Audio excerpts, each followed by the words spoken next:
Welcome back to Radha Rani official. सभी को राधे राधे, जय माता की, हर हर महादेव। स्वागत है आप सभी का अपने चैनल राधा रानी ऑफिशियल में।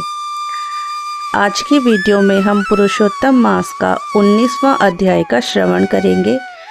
वीडियो को शुरू करने से पहले अगर आप सभी ने हमारे चैनल को सब्सक्राइब नहीं किया है तो सब्सक्राइब ज़रूर करें और बेल आइकन प्रेस करें। शुरू करते हैं 19वां अध्याय। ऋषियों की सभा में गंभीर शांति छाई हुई थी। सभी मुनि अग्नि के चारों ओर बैठे सूत जी की और आग्रह दृष्टि से देख रहे थे। उनके हृदय में एक ही जिज्ञासा थी, उस अद्भुत घटना का रहस्य जानना जिसमें एक मृत बालक पुनः जीवित हो उठा था।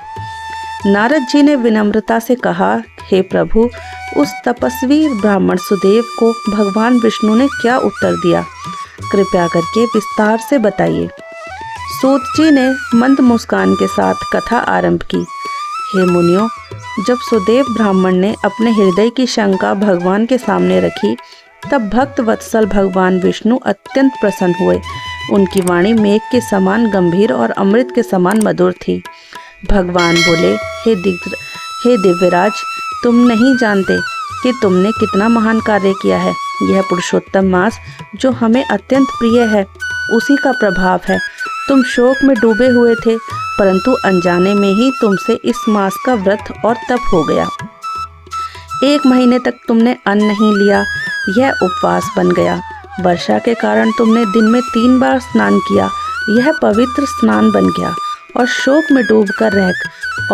में डूबे रहकर तुमने संसार से विरक्ति धारण की, यह महान तप बन गया।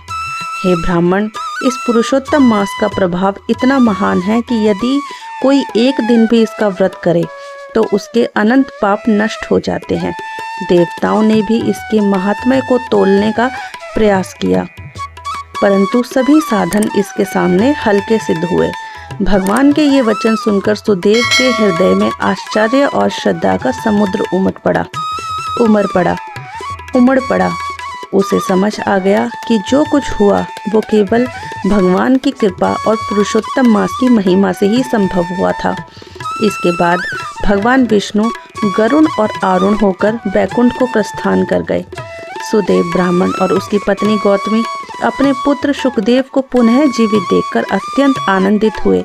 उनका घर जो शोक से भर गया था अब हर्ष और कृतज्ञता से भर उठा। सुदेव ने मन ही मन सोचा, मैं जो अज्ञानवश इस मास का पालन कर बैठा और इसका इतना महान फल मिला, ये मास सचमुच अद्भुत है। तब से वह हर साल श्रद्धा और भक्ति से पुरुषोत्तम मास का पालन करने लगा।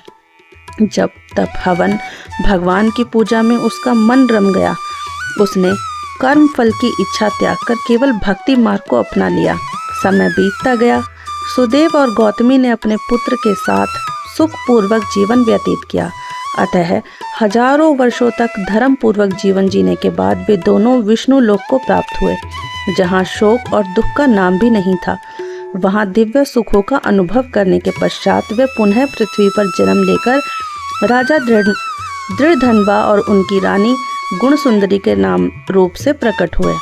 सुखदेव जो उनका पुत्र था, वो भी पूर्व जन्म के संस्कारों से युक्त होकर शुक पक्षी के रूप में आया और अपने पिता को वैराग्य का उपदेश देकर उनका कल्याण किया।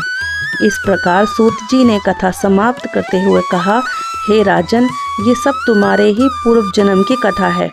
पुरुषोत्तम मास के प्रभाव से ही तुम्हें यह वैभव, यह राज्य और ये ज्ञान प्राप्त हुआ है। सभा में बैठे सभी ऋषि इस अद्भुत कथा को सुनकर भाव विभोर हो उठे। उनके हृदय में पुरुषोत्तम मास के प्रति अटूट श्रद्धा जाग उठी। तो दोस्तों, ये था पुरुषोत्तम मास का 19वां अध्याय। आशा करती हूँ आज की वीडियो आप सभी को पसंद आई होगी। वीडियो अगर पसंद आई हो तो अपने दोस्तों के साथ शेयर करें।